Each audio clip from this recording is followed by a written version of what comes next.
California's ecosystem exists in a delicate equilibrium.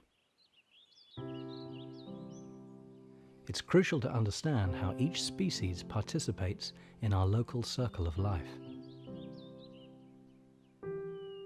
As a top predator, mountain lions play a huge role, so it's critical to collect as much data as we can to ensure their survival for future generations.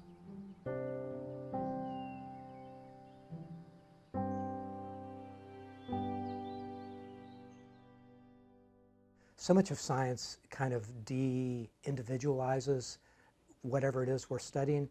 And one thing I love about studying lions is that we get to know them as individuals and we get to know them as a population.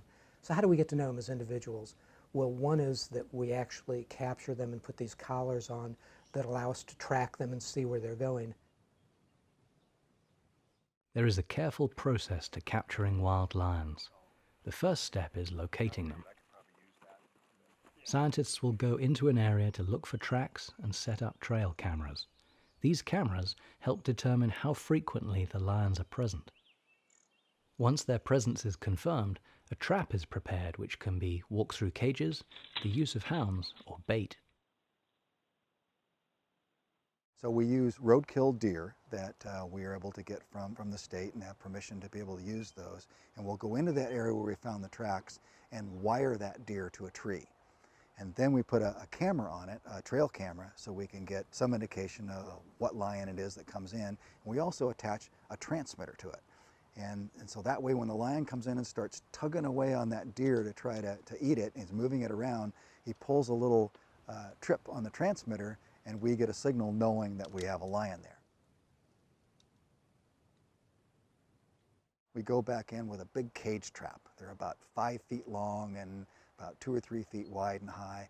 And we put the cage trap right where we had the carcass that it was feeding on. And then we take that deer carcass that it's already been eating, we dice it up into sections and wire that to the back of the trap. When the trapdoor closes, an alert notifies the scientists that a lion has been caught. This usually happens at night, when the lion is most active and searching for food.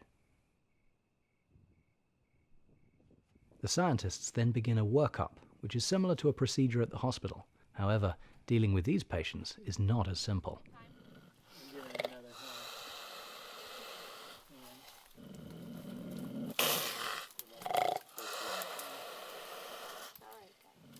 Well, the first thing we have to do, of course, is the mountain lion is not going to be real happy with us just fiddling with it, so we have to anesthetize it first.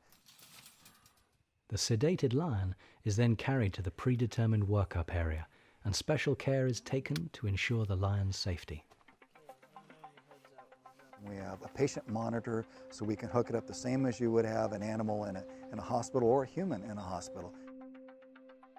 It is during the workup that scientists are able to gather important data about the lion's health. Body measurements are taken to determine the lion's age. A good estimate comes from measuring the wear and tear on its teeth. We have an ear tag in them and a tattoo of their ear, and that way, you know, when their collar drops off, either because we command it to fall off or it's reached at the end of its life, then if that animal is ever caught in the future, we can either see the tattoo in its ear or the ear tag and know who it is. By collecting data on things like the blood that gives us the genetics, we can look at how the mountain lion populations are interacting. The health information will let us know what diseases are these animals exposed to, and in some cases, if they don't show any exposure to certain diseases, that's actually more of a risk, because if that disease comes in there, they have no antibodies to be able to fight it off. So we genotype these lions and we know every individual by its DNA. And then by studying their DNA, we understand how this lion is related to this lion. And we've been doing this work long enough now that we know 4 generations of lions. These lions all have told me stories as they've gone through their life, and I've followed their movements, maybe remotely through a computer, maybe in the field, but also through molecular biology. And we can see who was successful Who did you mate with? Oh, so that time those two dots came close together on a map, this male and this female, this youngster was a result. DNA has given us the ability to understand families.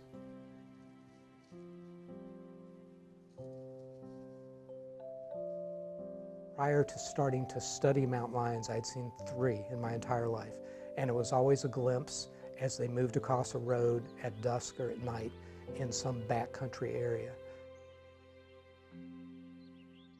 So if that's your only view of lions, what can you say from that? Well, a lion was here, and it was going that way, or it was going this way.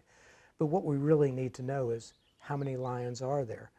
Are they established here as residents, or are they passing through?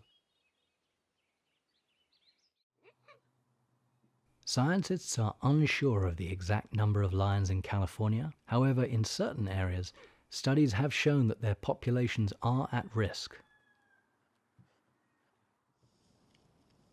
Everybody has to have the same information.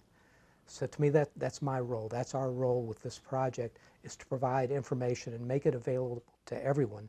It's the common currency that allows you to then make decisions based on your own values or your own perspective. Only with access to accurate information can we ensure that mountain lions continue to live and thrive as California's feline royalty.